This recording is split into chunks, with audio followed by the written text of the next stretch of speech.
मिथुन राशि वालों, नमस्कार दोस्तों, आप सभी को बहुत बहुत स्वागत है। आंखों का तारा दूर जाएगा, यह घटना सुनकर पूरा रोंगटे खड़ा हो जाएगा।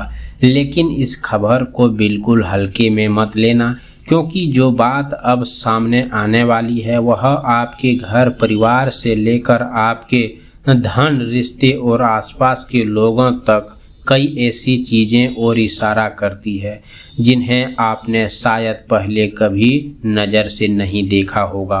जी हाँ दोस्तों, जब महाराज आज की यह बात सामान्य भविष्यवाणी समझकर आगे मत बढ़ जाइए, क्योंकि आज का खबर पहले थोड़ा आपको डर लगेगा, उसके बाद ऐसी खुशखबरी लेकर आने वाली है जिनकी आपने शायद कल्पना भी नहीं किए होंगे।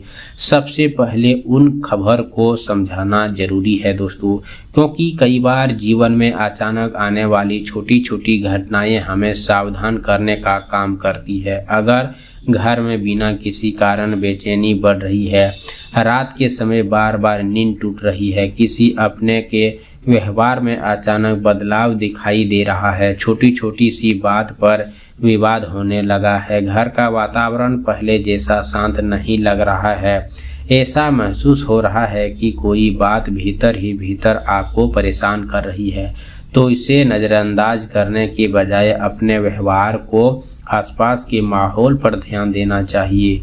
यहाँ चिराग बुझने की बात किसी अनहोनी की पक्की नहीं दोस्तों, बल्कि उस पुराने की विश्वास है जिन्हें घर प्रकाश हम होना सावधानी, मानसिक तनाव और नकारात्मक माहौल का खबर है। इसीलिए अगर घर की खुशियों का चिराग आपको कमज़ोर महसूस हो रहा है तो घबराने की जगह उसे अच्छे कर्म, शांति, संयम और भगवान प्रति पूजा करवाइए दोस्तों।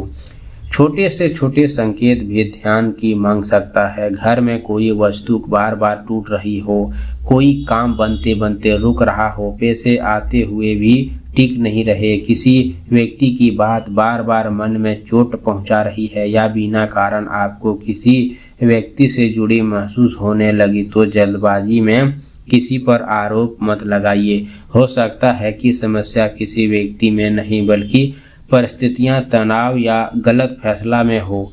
आज का सबसे बड़ा संदेश यही है कि डरकर नहीं बल्कि जागरूक होकर आगे बढ़ना है, क्योंकि कई बार जिस समय इंसान सोचता है कि सब कुछ उसके हाथ से निकल रहा है, उसी समय परिस्थितियां धीरे धीरे बदलाव शुरू करती है। अब सुनिए, किस्मत, हिस्सा और किस्मत दोनों एक जैसा नहीं होता दोस्तों।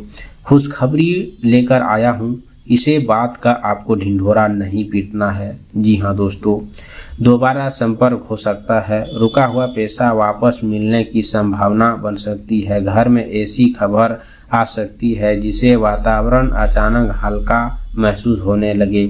जिस व्यक्ति को गलत था, जो उसकी मेहनत परिणाम नहीं मिल रहा था, उनके लिए आने वाला समय नई दिशा का हो सकता है। धन के मामले में भी आपको जल्दबाजी से बचना होगा। कोई बड़ा फैसला केवल लालच या डर में आकर मत लेना, क्योंकि असली लाभ वही हो जो समझदारी और सही समय से साथ मिले। अगर किसी पुराने भुगतान, उधार, काम या अवसर को लेकर आप लंबे समय से प्रतीक्षा कर रहे हैं, उनमें जुड़ी बातचीत दोबारा शुरू हो सकती है। परिवार में भी किसी सदस्य की तरफ से ऐसी बात सुनने को मिल सकती है जो आपने मन को राहत दे। रिश्ते में दूरी बनाई हुई थी तो उनमें धीरे धीरे कमी आने का संकेत है, लेकिन इसे किसी अहंकार छोड़कर संवाद करना जरूरी होगा।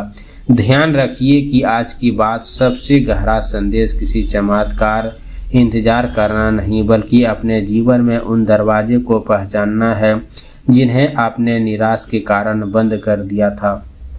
कई बार अवसर सामने होता है, लेकिन मन का डर कारण उसे पहचान नहीं पाता। इसीलिए अगर पिछले कुछ दिनों से आपको लग रहा है कि कुछ बदलने वाला है, तो उस भावनाओं को सकारात्मक दिशा में इस्तेमाल कीजिए। घर के बड़े बुजुर्ग का सम्मान कीजिए, अनावश्यक विवाद से बचिए, किसी बेसहारा की मदद कीजिए और अपने आधार पर समस्या करने का मन शांत रखिए। विशेष रूप से शनिदेव के दिन शनिदेव का स्मरण करते हुए सरसों तेल का एक दीप श्रद्धा से जलाएं। उसके बाद किसी बेसहारा व्यक्ति को जरूर दान करें। आप सभी से निवेदन है दोस्तों, शनिवार का दिन विशेष रूप से जुड़े उपाय के रूप सुबह उठकर स्नान करें और साफ कपड़े पहनकर शनिदेव का स्मरण करें। इसके बाद घर के मुख्य द्वार पर पूजा स्थान की अच्छी तरह साफ सफाई करें तथा शाम के समय शनिदेव के सामने सरसों तेल का एक दीप जलाएं। श्रद्धा से दीप जलाते समय ओम शनशनाय नमः मंत्र का जाप करें। इसके बाद किसी बेसहारा व्यक्ति को अपने समर्थन के अनुसार काले तिल, काली उड़द का दाल भोजन दान करें। शनिदेव को किसी गरीब, बुजुर्ग या असहारा व्यक्ति का अपमान न करें और यह संभव हो उसकी मदद करें। घर का अनावश्यक झगड़ा, क्रोध और कठोर शब्दों से बचें, क्योंकि इस उपाय का मुख्य उद्देश्य मन में, घर में वातावरण और शांति बनाए रखना है। यदि संभव हो तो शाम के समय हनुमान जी का स्मरण करते हुए सिंदूर अर्पित करें और कुछ देर शांत बैठकर अपने परिवार की सुख शांति के लिए प्रार्थना करें। रात में सोने से पहले अपने मन की किसी प्रति द्वेष न रखें और अगले दिन के लिए सकारात्मक संकल्प। इन उपायों को किसी चमत्कार नहीं बल्कि शुद्ध मन से समझिएगा। कमेंट बॉक्स में जय हो शनिदेव जरूर लिखें। चैनल पर पहली बार आए हो तो चैनल को सब्सक्राइब करें, प्यारे हाथों से वीडियो को लाइक करें। अगले नेक्स्ट वीडियो के साथ मिलते हैं, तब तक के लिए धन्यवाद। आपका दिन शुभ हो।